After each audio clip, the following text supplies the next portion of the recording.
नमस्कार dear student, मैं अनीश शर्मा उड़ान IAS एकेडमी के ई लर्निंग प्लेटफॉर्म में आपका स्वागत करता हूं। आज हम लोग छत्तीसगढ़ व्यापम के द्वारा आयोजित होने वाली शिक्षक भर्ती परीक्षा SI मेंस, छत्तीसगढ़ PSC तथा व्यापम के द्वारा आयोजित होने वाली परीक्षाओं में पर्यावरण से संबंधित पूछे जाने वाले प्रश्नों की चर्चा करने वाले हैं। आगे बढ़ने से पहले मैं कुछ महत्वपूर्ण जानकारियां आपको देना चाहता हूं। शिक्षक भर्ती के लिए स्पेशल बैच आप ज्वाइन कर सकते हैं रायपुर के सिटी प्लाजा ब्रांच में, जो कि शाम को 5:30 से 8:30 तक रहेगी। आप इन कक्षाओं को ऑफलाइन, ऑनलाइन और रिकॉर्डेड वीडियो के माध्यम से ज्वाइन कर सकते हैं। ज्वाइन करने के लिए आप नीचे दिए गए नंबरों पर संपर्क कर सकते हैं। इसके अतिरिक्त आप लोगों को अपने तैयारी का मूल्यांकन करने का भी बहुत अच्छा अवसर है। आप शिक्षक तथा सहायक शिक्षक भर्ती परीक्षा जो आयोजित होने वाली है व्यापम के द्वारा, उसके लिए राज्य स्तरीय टेस्ट सीरीज ज्वाइन कर सकते हैं, जो कि 14 मई से 4 जून तक प्रत्येक रविवार को आयोजित की जाएगी, जिसमें कुल 4 टेस्ट होंगे और यह टेस्ट आप बहुत ही कम फीस में ज्वाइन कर सकते हैं। आप टेस्ट सीरीज ज्वाइन करने के लिए नीचे दिए गए ऑफिस के नंबरों में संपर्क कर सकते हैं। आइए हम लोग पर्यावरण से संबंधित प्रश्नों को सॉल्व करते हैं। और ये जो पर्यावरण से संबंधित जो प्रश्न सॉल्व करने वाले हैं वो प्रदूषण से संबंधित टॉपिक है। यदि आपने पर्यावरण में प्रदूषण वाला टॉपिक कंप्लीट कर लिया है तो वीडियो को पॉज करके आप सही आंसर लगाने की कोशिश कीजिए और अपना मूल्यांकन करते जाइए। पहला प्रश्न है, ध्वनि प्रदूषण तब पैदा होता है जब ध्वनि अधिक हो जाती है। देखिएगा, ध्वनि प्रदूषण के लिए जो ध्वनि की प्रबलता का मात्रक है, प्रबलता मतलब इंटेंसिटी या लाउडनेस का मात्रक है, वो डेसिबल है। तो ये रेंज बहुत ही इंपॉर्टेंट है, ये रेंज आपको पता रहना चाहिए। यदि ये रेंज 80 डेसिबल के पार चले जाती है, यदि ये रेंज 80 डेसिबल के पार चले जाती है तब हम लोग उसको ध्वनि प्रदूषण की श्रेणी में गिनते हैं। यदि ये रेंज 80 डेसिबल के पार चले जाती है तब हम प्रदूषण को ध्वनि प्रदूषण मानते हैं। 20 से 30 डेसिबल सामान्य बातचीत होता है, 50 डेसिबल शोर होता है, 110 डेसिबल के आसपास भारी वाहन, 150 डेसिबल जेट प्लेन और 180 डेसिबल मिसाइल टेस्टिंग के समय पैदा होती है। तो ये जो है रेंज आपको याद रखना है, बहुत ही इंपॉर्टेंट है, फैक्चुअल क्वेश्चन है और इससे प्रश्न बनता है। आगे बढ़ते हैं। निम्नलिखित में से कौन सा एक द्वितीयक प्रदूषक है? कार्बन मोनोऑक्साइड, धुंध, कार्बन डाइऑक्साइड और फ्लाई एश। देखिएगा, द्वितीयक प्रदूषक की क्या परिभाषा है? दो प्राथमिक या प्राइमरी पॉल्यूटेंट्स या प्रदूषक ये द्वितीयक प्रदूषक का निर्माण करते हैं। पहला कंडीशन ये है। दूसरा, कोई एक प्राइमरी जो पॉल्यूटेंट है या प्राथमिक प्रदूषक है वो अदर केमिकल, दूसरे रासायनिक पदार्थों के साथ मिलकर क्या है, द्वितीयक प्रदूषक का निर्माण करता है। देखिएगा, कार्बन जो मोनोऑक्साइड है प्रकृति में तब पैदा होगी जब किसी ईंधन का अपर्याप्त ऑक्सीजन की उपस्थिति में दहन होता है। कार्बन डाइऑक्साइड तब पैदा होती है जब पर्याप्त मात्रा में ऑक्सीजन की उपस्थिति में दहन होता है। ठीक है। फ्लाई एश क्या है? फैक्ट्री से डायरेक्ट रिलीज होता है। फ्लाई एश क्या है? फैक्ट्री से डायरेक्ट रिलीज होगा। जो धुंध को ही हम लोग क्या बोलते हैं? स्मॉग बोलते हैं। और इसी का ही विकृत रूप होता है फोटोकेमिकल स्मॉग। इसी का ही विकृत रूप क्या होता है? Photochemical smog. फोटोकेमिकल स्मॉग को हम लोग प्रकाश रासायनिक धूम्र बोलते हैं, जो कि नाइट्रोजन की ऑक्साइड, ओजोन, वोलेटाइल गैसेस जो हम लोग हाउस होल्ड घरेलू क्रियाकलापों के द्वारा उत्पन्न होते हैं, अल्ट्रावायलेट जो रेज है, पराबैंगनी किरणों, इन सभी के ना मिलने से क्या है, पैदा होता है। तो ये क्या है? प्राइमरी और अन्य पदार्थ जो है रासायनिक पदार्थ मिलकर बनाते हैं। तो ये चारों ऑप्शन में जो धुंध या स्मॉग वाला जो ऑप्शन है वो सही है, बाकी तीनों गलत है। अगले प्रश्न की ओर बढ़ते हैं। निम्नलिखित में से क्या सल्फर डाइऑक्साइड प्रदूषण के जैविक संकेतक के रूप में उपयोग में किया जाता है? ये बहुत ही इंपॉर्टेंट है, ध्यान रखिएगा, है ना। ये देख लेते हैं। सबसे पहले सल्फर डाइऑक्साइड किस प्रकार का प्रदूषक है? सल्फर जो है ऑक्सीजन के साथ क्रिया करके सल्फर डाइऑक्साइड बनाता है। सल्फर डाइऑक्साइड अगेन ऑक्सीजन के साथ क्रिया करेगा और सल्फर ट्राइऑक्साइड बनाता है। यह सल्फर ट्राइऑक्साइड जल के साथ क्रिया करके सल्फ्यूरिक एसिड बनाता है। इस प्रकार आप देख रहे हैं कि ये क्या हो रहा है, प्राथमिक प्रदूषक मिलकर द्वितीयक का निर्माण कर रहे हैं। और ये जो सल्फ्यूरिक एसिड बना है, ये सल्फ्यूरिक एसिड क्या होता है, अम्ल वर्षा के लिए जिम्मेदार होता है। क्या होता है, अम्ल वर्षा के लिए जिम्मेदार होता है। क्लियर हो गया। अब देखिएगा क्या होता है, ये चारों में से ब्रायोफाइट्स पौधे हैं, शैवाल काई को बोलते हैं, एल्गी, स्यूडोमोनास भी शैवाल है। ये जो चौथा ऑप्शन है इस पे विचार करते हैं, लाइकेन। ठीक है, लाइकेन जो है शैवाल और कवक, शैवाल और कवक, एल्गी और फंगी के का सहजीवी है, सिम्बायोटिक एसोसिएशन है। ठीक है, यह क्या, शैवाल और कवक का सिम्बायोटिक एसोसिएशन, यह सहजीवी है। तो कवक क्या है, शैवाल के ऊपर निर्भर कर रहता है, और ये दोनों का सिम्बायोटिक एसोसिएशन लाइकेन या संबंध क्या है, लाइकेन कहलाता है, जो कि पर्यावरणीय संसूचक कहलाता है। ये बहुत इंपॉर्टेंट है, ध्यान रखिएगा, पॉइंट नोट कर लेंगे। लाइकेन जो है वह पर्यावरणीय संसूचक है। लाइकेन क्या होता है, पर्यावरणीय संसूचक होता है, क्योंकि जब अम्ल वर्षा होती है तो लाइकेन की जो कॉलोनी पत्थरों, चट्टानों या पौधों के तनों के ऊपर में उगी हुई रहती है, वो नष्ट होना प्रारंभ होती है, जो कि क्या करती है, गंभीर वायु प्रदूषण को संकेत करती है या इंडिकेट करती। तो वायु प्रदूषण सल्फर डाइऑक्साइड के कारण हुआ और उसके कारण अम्ल वर्षा हुई, जिसके कारण लाइकेन नष्ट हुआ। तो ये ध्यान रखिएगा, इसका आंसर अम्ल वर्षा सेकेंडरी रीजन है, प्राइमरी रीजन इसका क्या है, सल्फर डाइऑक्साइड, जो कि प्रमुख वायु प्रदूषक गैस है। बहुत इंपॉर्टेंट क्वेश्चन है ये। तो आप क्या है, क्वेश्चन सॉल्व करने से पहले वीडियो को पॉज करके अपना मूल्यांकन कर सकते हैं, कि जैसे मैंने पहले बोला था। तो आप इसको ट्राई करते जाइए, क्वेश्चन को सॉल्व करके आप पोल्यूशन वाले टॉपिक को पढ़िए और क्या क्वेश्चन को सॉल्व करने की भी कोशिश करते जाइए। निम्नलिखित में से कौन सा एक भूजल में कमी का कारण नहीं है? इसको हम लोग पढ़ने में क्या है, गलतियां कर देते हैं, कभी है कभी नहीं है पूछा जाता है, तो यहाँ पे नहीं है, ध्यान रखिएगा। ठीक है, वनारोपण, वनों की हानि, भूजल को अत्यधिक मात्रा में निकालना और अत्यधिक वर्षा। देखिएगा, अत्यधिक वर्षा से क्या भूमि अपरदन होता है, और ना क्या होती है, जो जल है वो एक जगह नहीं ठहरती है। ठीक है, तो जब एक जगह में नहीं ठहरेगी जल, तो नीचे जो भूमिगत जल कैसे पैदा होगा, या भूमिगत जल कैसे स्टोर होगा। ठीक है, भूजल को अत्यधिक मात्रा में निकालना, हम अंडरग्राउंड वाटर का बहुत ज्यादा उपयोग करेंगे तो धीरे धीरे उसका लेवल डाउन होगा, तो ये भी क्या है पता है, भूजल में कमी का कारण बनेगा। अत्यधिक वर्षा भी कारण बनता है। वनों की हानि से क्या होता है, वन जो है मतलब क्या है, पौधे जो रहते हैं, बड़े बड़े पेड़ पौधे, उनकी जड़ों में जो चिपकी हुई मिट्टियां हैं वो क्या करती हैं, आर्द्रता और जल को क्या है, स्टोर करके रखती हैं। यदि क्या होगा, वनों की हानि होगी तो भूजल में कमी हो जाएगी। तो इन चारों में से वनारोपण क्या है, कारण नहीं है। बाकी सभी तो क्या है, जिनके कारण क्या है, भूमिगत जल कम हो जाता है। ठीक है, तो ये ध्यान रखिएगा। निम्नलिखित में से कौन जैव अपघटनी को बोलते हैं बायोडिग्रेडेबल प्रदूषक, मतलब पॉल्यूटेंट है। ठीक है, बायोडिग्रेडेबल का मतलब है कि क्या होता है, ये बैक्टीरिया और अन्य क्या है, सूक्ष्म जीवों के द्वारा क्या है, सरल यौगिकों में अपघटित हो जाता है। ठीक है, ये क्या हो जाएगा, सरल यौगिकों में क्या हो जाता है, अपघटित हो जाता है। ठीक है, यह क्या होगा, सरल यौगिकों में अपघटित हो जाएगा, किसके द्वारा, जीवाणुओं के द्वारा या सूक्ष्म जीवों के द्वारा।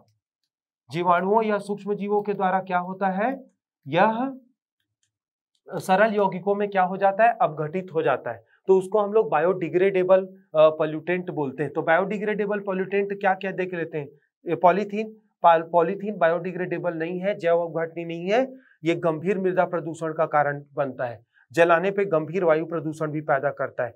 प्लास्टिक बायोडिग्रेडेबल नहीं है, मिट्टी में कई सालों तक, कई वर्षों तक पड़ा रहता है। एस्बेस्टस जो है वो भी बायोडिग्रेडेबल नहीं है। सीवेज का जो पानी होता है और उसमें उपस्थित पदार्थ है वो बैक्टीरिया और अन्य सूक्ष्म जीवों के द्वारा अपघटित हो जाएंगे, तो वो बायोडिग्रेडेबल क्या है, पॉल्यूटेंट है। ठीक है, कोयला, पेट्रोल, डीजल आदि का दहन मूल स्रोत होता है। कोयला, पेट्रोल और डीजल सभी के सभी जीवाश्म ईंधन है, फॉसिल फ्यूल है। ठीक है, ये सभी जीवाश्म ईंधन है, क्लियर, फॉसिल फ्यूल है। ठीक है, और इनके दहन से carbon dioxide, carbon monoxide, benzene, ये सब क्या है, पैदा होते हैं। ठीक है, और जिसके कारण क्या होगा, सीधी सी बात है, इसके कारण गंभीर एयर पोल्यूशन या वायु प्रदूषण होता है। तो सरल प्रश्न है, इसके कारण क्या है, वायु प्रदूषण होगा। ठीक है, निम्नलिखित में से कौन सा वायु प्रदूषक ऑक्सीजन की अपेक्षा अधिक शीघ्रता से रक्त के हीमोग्लोबिन में घुलता है या घुल जाता है? पैन को बोला जाता है पर ऑक्सी एसिटल नाइट्रेट। अभी थोड़ी देर पहले जो मैंने आपको क्या बताया था, फोटोकेमिकल स्मॉग। ठीक है, फोटोकेमिकल स्मॉग का बहुत बड़ा कारण पैन होता है। ठीक है, कार्बन डाइऑक्साइड हमारी बॉडी में रहता है ना, कार्बन डाइऑक्साइड हमारी बॉडी में रहता है, कार्बन मोनोऑक्साइड और ओजोन। अच्छा क्वेश्चन है ये, देखिएगा जो कार्बन डाइऑक्साइड है क्या है, उसके जो शरीर में घुलने की दर ऑक्सीजन से कम है। ठीक है, पैन जो है वो सभी जगह या पर ऑक्सी एसिटल नाइट्रेट आपको सभी शहरों में ये नहीं देखने को मिलेगा, पहली चीज। दूसरा ये क्या है, धीरे धीरे हमारे शरीर में क्या है जाता है और धीरे धीरे ब्लड में क्या है एब्जॉर्ब होगा। कार्बन मोनोऑक्साइड और ओजोन दो ऑप्शन है जो आपको डाउट क्रिएट कर सकते हैं।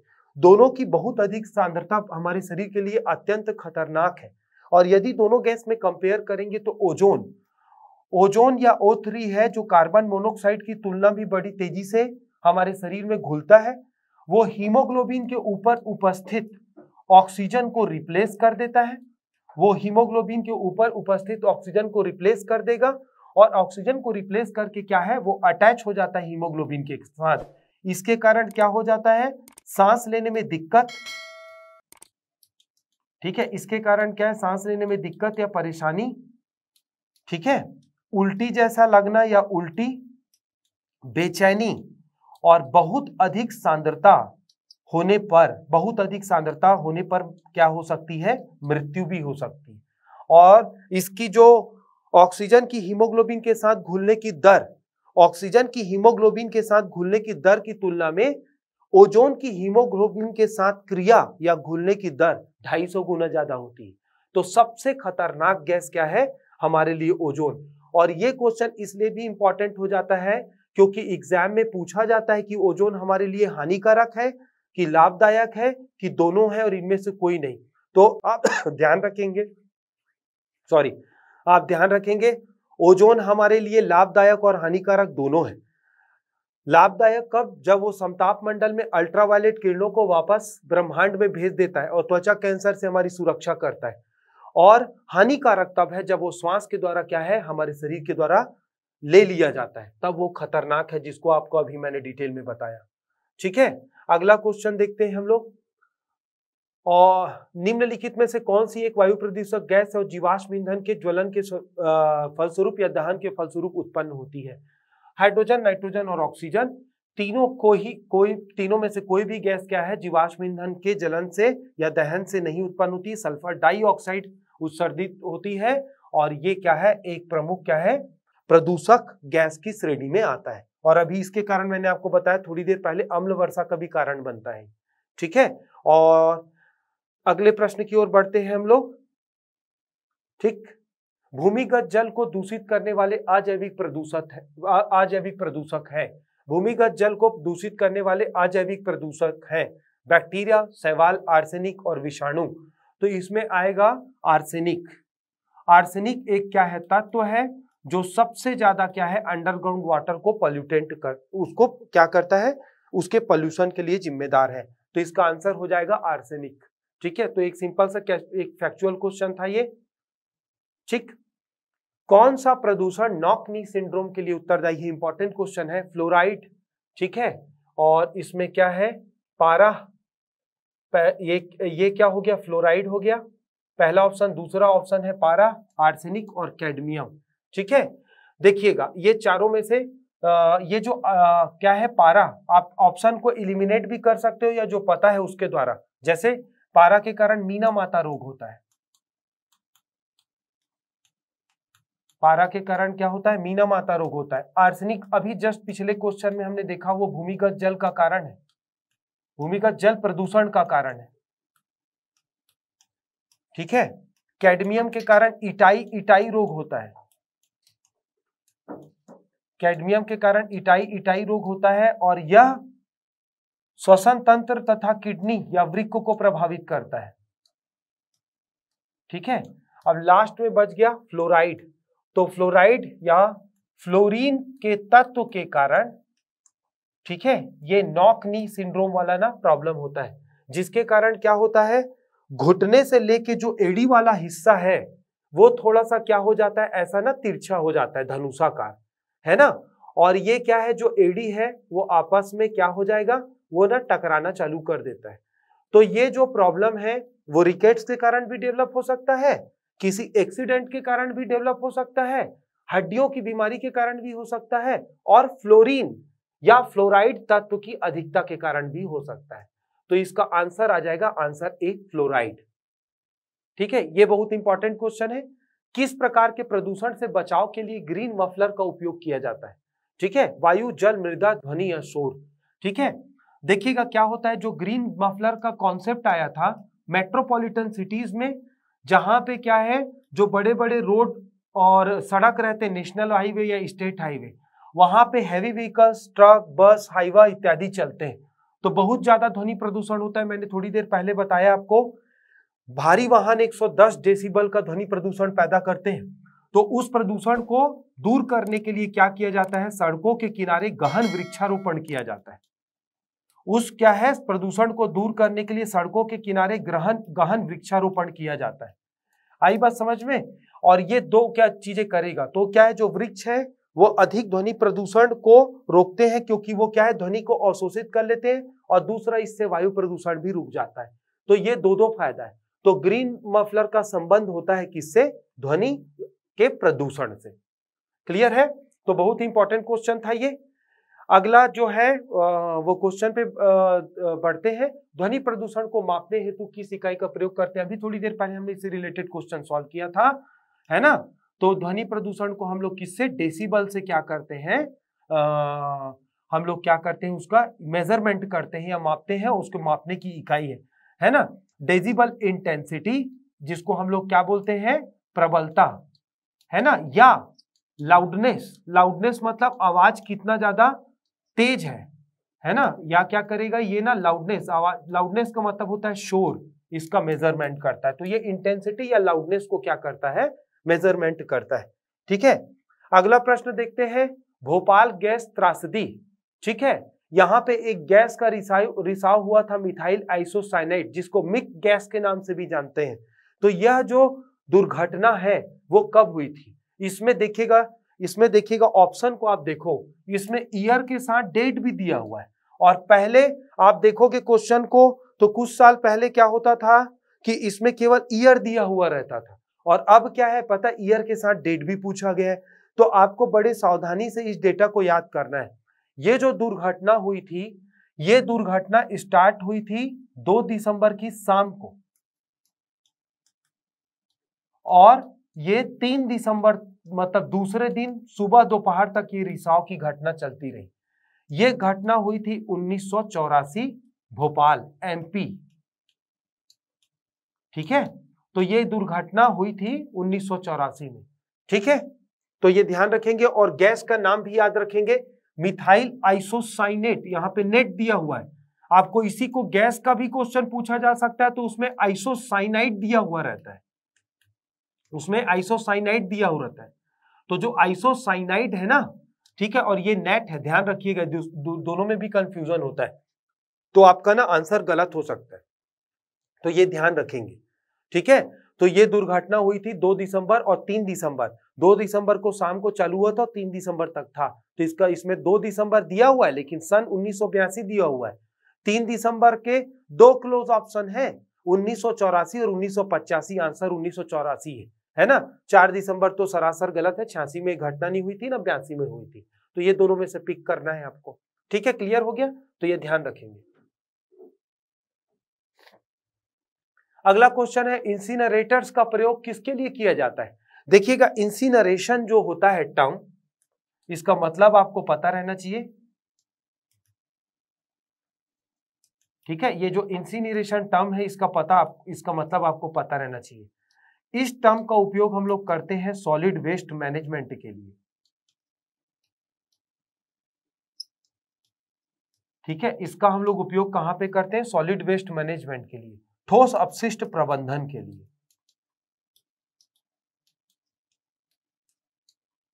ठीक है, इसको डायरेक्ट आप याद कर लेंगे अगर आपने ये टर्म ना सुना होगा। तो एक क्या करेंगे, बंद कंटेनर में हम लोग कचरा वगैरह को रख के ऊपर से ढक के जला देते हैं ताकि वायु प्रदूषण ना हो। तो ये क्या हो जाएगा इसका आंसर, कूड़ा कचरे को जलाने के लिए, रखने के लिए, काटने के लिए, खाद बनाने के लिए, तो ऑप्शन इसमें से ही आ जाएगा। तो जलाने के लिए हम लोग ना इंसिनरेशन टर्म यूज करते हैं। तो इंसिनरेटर्स जिस उस कंटेनर में जलाया जाता है उसको बोला जाता है। ठीक है, क्लियर। ये भी इंपॉर्टेंट क्वेश्चन है, इसकी परिभाषा और सन कई बार पूछा जा चुका है। भारत में पर्यावरण सुरक्षा अधिनियम किस वर्ष पारित हुआ था? फैक्चुअल क्वेश्चन है, इजी क्वेश्चन है। 1986 में क्या किया गया था, इसको पारित किया गया था। ठीक है, इसकी परिभाषा को भी पढ़ना है आपको, वहां से भी क्वेश्चन बनता है। ठीक, अगला क्वेश्चन देखते हैं, इंपॉर्टेंट है। निम्नलिखित पराबैंगनी किरणों में से कौन सा अधिक हानिकारक है? अब ये तो पता है हमको कि पराबैंगनी किरणें या अल्ट्रावायलेट किरणें बहुत ही डेंजरस होती हैं, उसका रेंज दे दिया हुआ है, उसका रेंज दे दिया गया है। अब ये क्वेश्चन कैसे बनेगा, आप ध्यान से सुनिएगा। ठीक है, जो क्या रहता है, वेवलेंथ रहता है ना, वेवलेंथ को तरंग दैर्घ्य बोलते हैं। ये क्या रहता है, ये व्युत्क्रमानुपाती होता है, किसके? ऊर्जा के, ऊर्जा या एनर्जी के। ये ध्यान दीजिएगा, बहुत इंपॉर्टेंट क्वेश्चन है। ठीक है, wavelength is inversely proportional to energy. ये तीनों में क्या है, जो सबसे कम और सबसे ज्यादा वेवलेंथ किसका रहता है? ए बी सी, है ना। और क्या है, ये अल्ट्रावायलेट की बात की जा रही है, ये अल्ट्रावायलेट रेस में तरंग दैर्घ्य की बात की जा रही है। तो क्या होगा, अल्ट्रावायलेट रेस में सबसे ज्यादा तरंग दैर्घ्य ए का रहता है। ठीक है, तो उसकी ऊर्जा कम हो जाएगी, इसका सबसे ज्यादा है। ठीक है, इसका दूसरे नंबर पे, और इसकी क्या है, तरंग दैर्घ्य सबसे कम है। तो जिसकी तरंग दैर्घ्य सबसे कम होगी उसकी ऊर्जा ज्यादा होगी। तो क्या होगा, ये तीनों रेंज में से यूवीसी की एनर्जी सबसे ज्यादा रहती है, यूवीसी की एनर्जी सबसे ज्यादा रहती है। अब देखिएगा क्या होगा, यदि क्या है, जिसके पास एनर्जी ज्यादा रहेगी तो वो ज्यादा दूरी तक ट्रेवल करेगा, है ना, या मार्ग में आने वाली बाधाओं को पार करके आगे बढ़ जाएगा। तो इन तीनों में से यूवीए यदि क्या हो रहा है, यदि आपके त्वचा में पड़ता है तो ए रिस्पॉन्सिबल है सनबर्न के लिए। ठीक है, तो आपका ना त्वचा ना क्या हो जाएंगी, काली हो जाएंगी, डार्क हो जाएंगी, ये यूवीए के कारण होता है। यूवीबी क्या करता है, अंदर चले जाता है हमारे त्वचा के अंदर, है ना, ये आपको त्वचा में क्या है, इरिटेशन, खुजली वगैरह पैदा कर सकता है। ठीक है, और सी क्या है पता है, सबसे खतरनाक है। और याद रखिएगा, बी, इसमें से कौन कौन सा डेंजरस है स्किन कैंसर के लिए? बी और सी। तो बी और सी दोनों के कारण ना स्किन कैंसर होता है ना, बी और सी दोनों के कारण स्किन कैंसर होता है। इसमें से भी जो सी, चूंकि उसके पास सबसे ज्यादा ना एनर्जी है, तो सी से ना बड़ी तेजी से स्किन कैंसर डेवलप हो सकता है ना। बी से भी होता है, लेकिन बी की तुलना में ना सी की एनर्जी ज्यादा है, तो हमारी स्किन को पेनिट्रेट करके बहुत अंदर गहराई तक चल जा सकता है और बुरी तरीके से डैमेज करेगा, एनर्जी ज्यादा होने के कारण। आ रही बात समझ में? तो ध्यान रखिएगा, तो ए बी सी में सी सबसे ज्यादा डेंजरस है, उसके बाद दूसरा नंबर बी, और तीसरे नंबर में ए के कारण डार्कनेस या सनबर्न होता है, बी और सी कैंसर करता है, उसमें से सी सबसे ज्यादा खतरनाक है। राहत की बात यह है और अच्छी बात यह है कि जो सी है वो हमारे ना समताप मंडल या स्ट्रेटोस्फीयर में जो ओजोन परत रहता है उसके द्वारा वापस रिफ्लेक्ट कर दिया जाता है। इसी कारण स्किन कैंसर के मामले आते तो हैं लेकिन बहुत कम आए। ठीक है, और कम आ रहे हैं, लेकिन तो ये ध्यान रखना है। तो ये बहुत इंपॉर्टेंट क्वेश्चन है, इसका रिलेशन वेवलेंथ और एनर्जी के साथ में है, तो ये आपको पता रहना चाहिए। ठीक है, तो ये कॉन्सेप्चुअल क्वेश्चन है और इंपॉर्टेंट है। ये अगला प्रश्न देखते हैं, उर्वरकों के अत्यधिक प्रयोग से होता है मृदा, जल, वायु, ध्वनि। आपको नहीं पता या कंफ्यूज हो रहा है, हालांकि इजी क्वेश्चन है, तो आप ग्राउंड आंसर को एलिमिनेट कर दो। ध्वनि का कोई लेना देना नहीं है, किससे? उर्वरकों से, है ना। वायु प्रदूषण का भी लेना देना ऐसे प्रत्यक्ष तो बिल्कुल नहीं है, दो चीजें हो सकती, मृदा और जल। ठीक है, तो उर्वरकों के कारण मृदा और जल प्रदूषण दोनों होता है, आपको समझना है।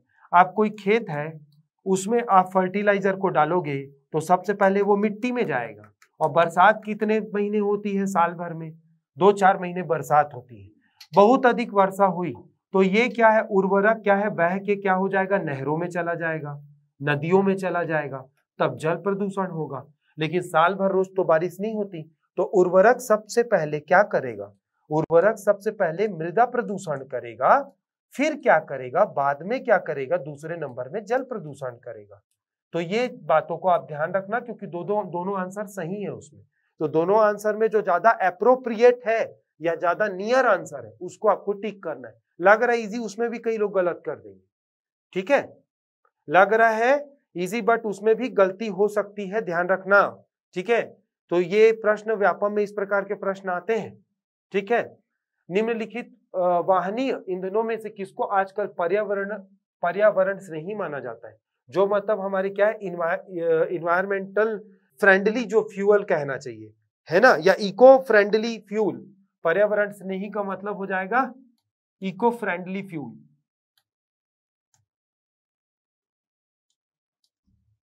इको फ्रेंडली फ्यूल, ठीक है। डीजल पेट्रोल आपको अच्छे से पता है, डीजल और पेट्रोल क्या, ये ना इको फ्रेंडली फ्यूल हो ही नहीं सकते।